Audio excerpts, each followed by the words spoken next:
कवि सम्मेलन देख देख के घर की शीला देवी को शेर और शायरी का बुखार चढ़ गया था। अब वो सीधे मुंह किसी को जवाब ही नहीं देती थी। उनके पति और उनका बेटा तो काम करने घर से बाहर चले जाते थे और उनकी शायरी झेलनी पड़ती थी बहू रेणु को।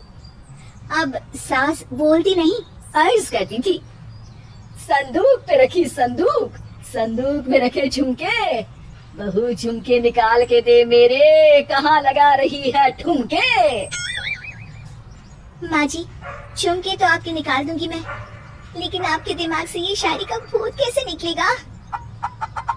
छोटे लोग नहीं समझेंगे, शायरी है शौक बड़ा, तू अपने काम से काम रख, मेरे काम में मत टांग अड़ा।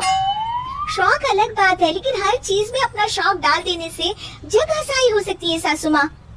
अरे मैं हूँ एक नंबर कलाकार, कोई ऐसी वैसी बला नहीं, तुम घर के कामों में उलझी, समझोगी मेरी कला नहीं। ठीक है माँ जी, आप नहीं समझती तो कोई बात नहीं, लाओ मैं आपके झुमके ही निकाल कर दे देती हूँ। बहू सास की झुमकी निकाल कर देती है और वहाँ से चली जाती है। शाम को बहू अपने पति से शिकायत करती है, सुनिए जी, आप माँ को कुछ समझाते क्यों नहीं? अरे क्या समझाना है माँ को? अरे अपनी शायरी थोड़ी कम करे ना। अरे तुमको उनकी शायरी से क्या दिक्कत है?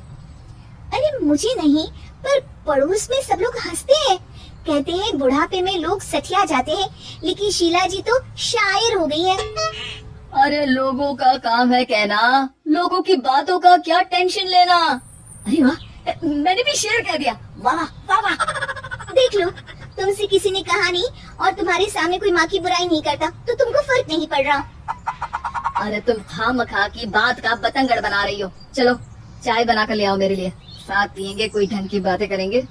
रेणु चाय बनाने लगती है। पहले वो अपने पति को चाय देती है, फिर सास को और आखिर में अपने ससुर को। लेकिन वो देखती है कि ससुर जी कुछ परेशान से हैं। क्या हुआ ससुर जी, कोई बात हो गई है क्या? अरे तेरी सास बात बात पे शायरी करती है।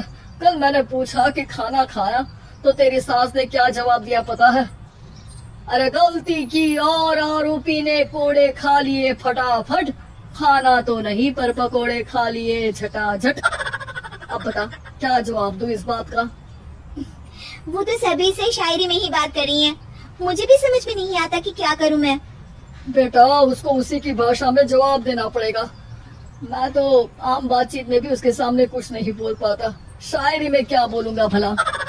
ससुर ने जैसे ही कहा कि उसको उसी की भाषा में जवाब देना पड़ेगा, बहू को ये बात जच गई। अगले ही दिन वो शायरी की कुछ किताबें लेकर आई और शायरी की प्रैक्टिस करने लगी, ताकि सास को उन्हीं की भाषा में जवाब दे सके। उसने दिन रात एक कर दिए। एक दिन सब साथ में बैठकर टीवी देख रहे थे, तभी रेणु सबके लिए बिरयानी बनाकर लाती है, लेकिन सास को बिरयानी भाती नहीं। कौवा करता काऊ काऊ, चिड़िया बोलती ची ची, इतना खराब बिरयानी बनाई है कि मुंह से निकले छी छी। बस इसी मौके का तो बहू को इंतजार था, क्योंकि अब बहू सास को उसी की भाषा में जवाब देने के लिए तैयार थी। माँ जी, हमको अपनी ये बेकार शायरी ना सुनाइए, जैसी भी बनी है बिरयानी चुपचाप खाइए।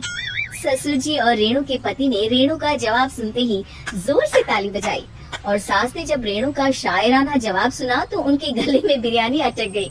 बहू ने एक और शायरी का तीर छोड़ा।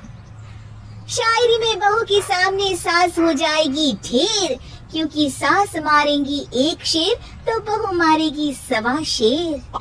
सास को छोड़ के सब वाह वाह करने लगते हैं। आज पहली बार सास को नहले पे दहला मिला था और रेणु ने सास का मुंह चुप करा दिया था। अगले दिन रेणु का पति उससे कहता है, अरे वाह, तुमने तो माँ की बोलती बंद कर दी, मजा आ गया। अब मेरे लिए कुछ बना दो, खाकर मैं काम पर चला जाऊं। शायरी ही है मेरा जीवन, वही करूंगी जी भर के, नौकरानी रख लो कोई, काम नहीं करूंगी मैं घर के। अरे तुम क्या माँ जैसे हरकतें करने लगी, सीधे सीधे बात करो ना।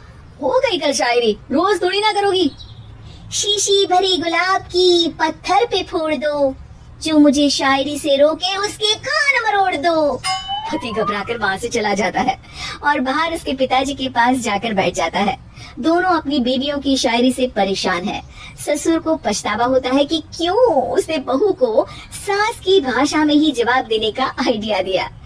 अब तो घर में दो दो शायर हैं, दोनों एक साथ दुखी स्वर में कहते हैं, हम दोनों की ही बेवियां जब से शायर हो गई है, क्या बताएं जिंदगी एक फटा हुआ टायर हो गई है।